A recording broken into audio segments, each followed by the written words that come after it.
Students, आज हम करेंगे area of cut out regular and irregular surfaces. Regular surface होते हैं आपके समतल आकृति जैसे त्रिभुज, चतुर्भुज, वृत्त, और इरेगुलर सरफेस होते हैं वो समतल आकृति जिसका आकार टेढ़ा मेढ़ा हो। तो पहले हम करेंगे कट आउट रेगुलर सरफेसेस। ये होते हैं आपके सर्कल। सर्कल हमें पता है उसको वृत्त बोलते हैं। तो वृत्त क्या होता है? वृत्त होता है कि एक शिखर बिंदु से जब हम एक लाइन खींचते हैं तो एक ही बिंदु पद से जाती है, उसको हम वृत्त बोलते हैं। तो ये जो इसका पॉइंट होता है, एक शिखर बिंदु केंद्र होता है, केंद्र से लेके उसकी परिधि तक जो लंबाई होती है उसको हम त्रिज्या बोलते हैं, आर। और ये पूरे मिल जाए तो इसका व्यास हो जाता है, इसको हम डी से बोलते हैं, व्यास। तो वृत्त का क्षेत्रफल होता है आपका, पहले भी किया हमने, पाई आर स्क्वायर। हमें पता है आर होता है वो व्यास बटे 2 होता है। तो यदि हम आर की जगह डी लिखेंगे तो ये जाएगा आपका डी स्क्वायर बटे 4। ये आपका वृत्त का क्षेत्रफल। और अर्धवृत्त का क्षेत्रफल निकालना हो तो हाफ सर्कल, हाफ सर्कल को हम बोलेंगे अर्धवृत्त। इसका क्षेत्रफल निकालना हो तो इसका आधा हो जाएगा पाई आर स्क्वायर बटे 2। और वृत्त का परिमाप निकालना हो, परिमाप नहीं सॉरी परिधि होती है वृत्त की, तो वो होती है आपकी 2 पाई आर। अर्धवृत्त की परिधि निकालनी हो तो वो होती है आपकी पाई आर, आधी होती है। अब हम करेंगे खोखला वृत्त। खोखला वृत्त होता है आपका होलो सर्कल। होलो सर्कल क्या होता है? वो सर्कल जिसकी कोई थिकनेस होती है, मान लो इसकी थिकनेस है ये, टी थिकनेस है इसकी, उसकी फिर 2 अलग अलग त्रिज्या होगी। ये त्रिज्या होगी आपकी आर, ये वाली त्रिज्या होगी आपकी कैपिटल आर। तो इसका क्षेत्रफल निकालेंगे खोखला वृत्त का। ये होता है आपका pi into r square minus small r square. Capital जो बड़े वृत्त है उसका त्रिज्या माइनस छोटे वृत्त की त्रिज्या, इन दोनों का माइनस हो जाएगा। यदि हम खोखले वृत्त का वृत्तखंड निकालें होलो सर्कल का, होलो सर्कल का हम सेक्टर निकालें, सेक्टर को बोलते हैं वृत्तखंड। तो उसका क्षेत्रफल होगा आपका वृत्त का क्षेत्रफल, खोखले वृत्त का क्षेत्रफल गुणा में थीटा बटे में 360 डिग्री। हम क्या करेंगे, सिंपल वृत्त में पाई आर स्क्वायर लिया था, खोखला है तो आपकी 2 रेडियस हो जाएगी। तो वृत्त का क्षेत्रफल गुणा में थीटा बटे में 360 डिग्री। तो आपका जो होलो सर्कल है उसके वृत्तखंड का क्षेत्रफल आ जाएगा। इसके बाद होता है आपका दीर्घवृत्त।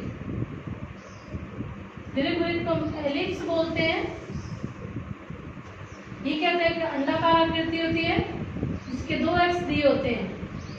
ये आपका जिसकी लंबाई ज्यादा होती है वो कैपिटल डी एक्स होता है, इसको बड़ा एक्स बोलते हैं। जो दूसरा होता है उसको हम छोटा एक्स बोलते हैं, उसकी लंबाई है वो स्मॉल डी होगी। तो इसका क्षेत्रफल निकालेंगे दीर्घवृत्त का।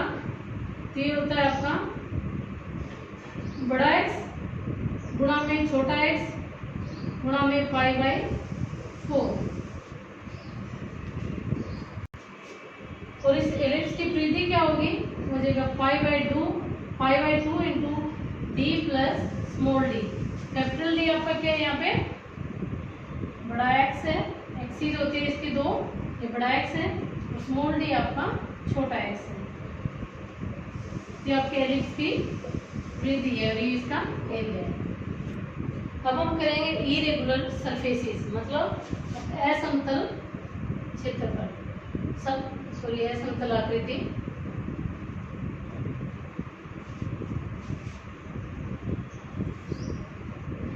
इरेगुलर सरफेस क्या होते हैं? वो सरफेस जिसकी दिशा और जिसके कोण और आकार अलग अलग हो उसको हम इरेगुलर सरफेस बोलते हैं। जैसे आपके उबड़ खाबड़ क्षेत्र हो गए, पहाड़ी क्षेत्र हो गए, वो आपके असमतल आकृति में आता है। इसको निकालने के लिए 2 रूल है। पहला रूल आपका सिम्पसन का नियम, सिम्पसन कोई साइंटिस्ट था, उसने एक नियम दिया था। दूसरा आपका समलंब चतुर्भुज का नियम।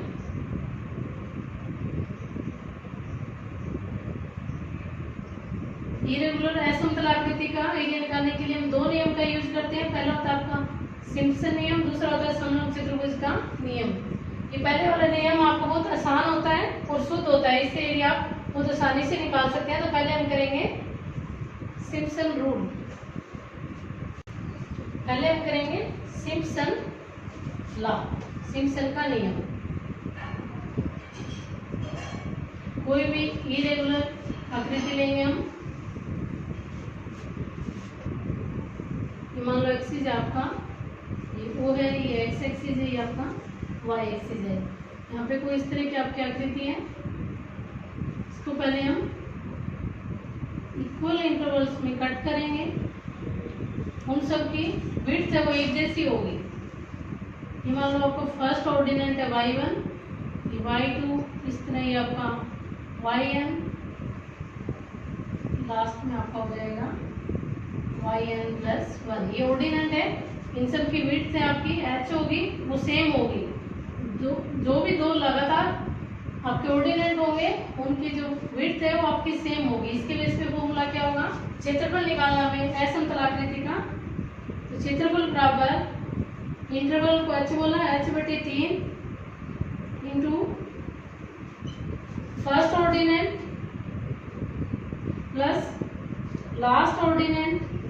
y1 आपका फर्स्ट है, yn+1 ये आपका लास्ट है, प्लस 2 इंटू इवन सॉरी आपका ओड ऑर्डिनेंट, जो रिमेनिंग ओड ऑर्डिनेंट है, मान लो y3, y5, y7 इस तरह, plus 4 into remaining even ordinate y2, y4, y6। तो ये आपका फॉर्मूला है सिम्पसन नियम। इरेगुलर आकृति का क्षेत्रफल निकालने का, first ordinate plus last ordinate plus 2 into remaining odd ordinate plus 4 into remaining even ordinate. Odd होते हैं 3, 5, 7 और इवन होते हैं 2, 4, 6। मान लो इसमें टोटल यदि आपके 8 ही हो, y1 से लेके y8 हो, तो यहाँ आएगा y1 plus y8 plus 2 into यहाँ क्या आ जाएगा आपका y3, y5, y7 आ जाएगा, प्लस 4 इंटू यहाँ क्या आ जाएगा y2, y4, y6 आ जाएगा। यदि आपके ऑर्डिनेट यहाँ पे 8 ही हो, लेकिन हमने लिया है y1 से लेके yn+1। तो first plus last plus 2 into odd ordinate plus 4 into even ordinate. ये आपका सिम्पसन नियम, इस नियम से हम इरेगुलर सरफेस का एरिया आसानी से निकाल सकते हैं। दूसरा है आपका समलंब चतुर्भुज नियम, ट्रेपेजियम लॉ।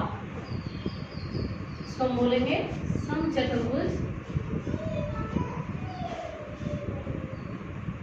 नियम, समलंब चतुर्भुज नियम, sorry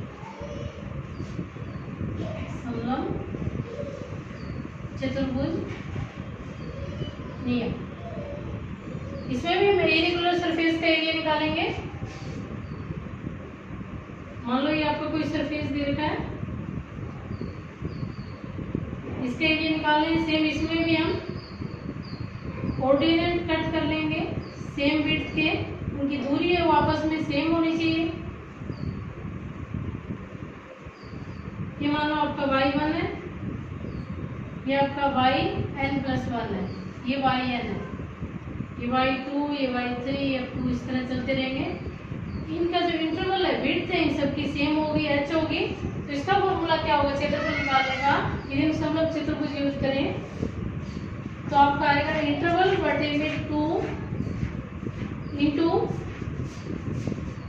first ordinate plus last ordinate. y1 आपका फर्स्ट है, yn+1 लास्ट ऑर्डिनेट है, plus 2 into all remaining ordinate. जितने भी आपके बच गए हैं तक वो सारे ऑर्डिनेट। तो ये आ जाएगा आपका क्षेत्रफल समलंब चतुर्भुज नियम के अनुसार इंटरवल बटे 2। इसको इंटरवल बोलते हैं, h को। h क्या होता है, दूरी होती है दो लगातार ऑर्डिनेट के बीच की।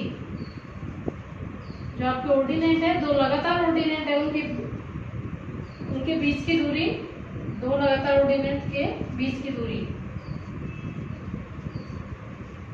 उसको हम बोलते हैं h। तो h/2 इंटू y1 होता है आपका पहला ऑर्डिनेट, yn+1 ये होता है आपका last ordinate, plus 2 into remaining all ordinate. Simpson rule में हमने क्या किया था, 2 प्लस हमने ओड लिए थे ऑर्डिनेट, प्लस 4 इंटू हमने इवन ऑर्डिनेट लिए थे। लेकिन समलंब चतुर्भुज नियम में first and last plus 2 into remaining all ordinate, जितने भी आपके ऑर्डिनेट आ गए वो सारे आ जाएंगे। तो इस नियम से भी हम इरेगुलर सरफेस का क्षेत्रफल निकाल सकते हैं।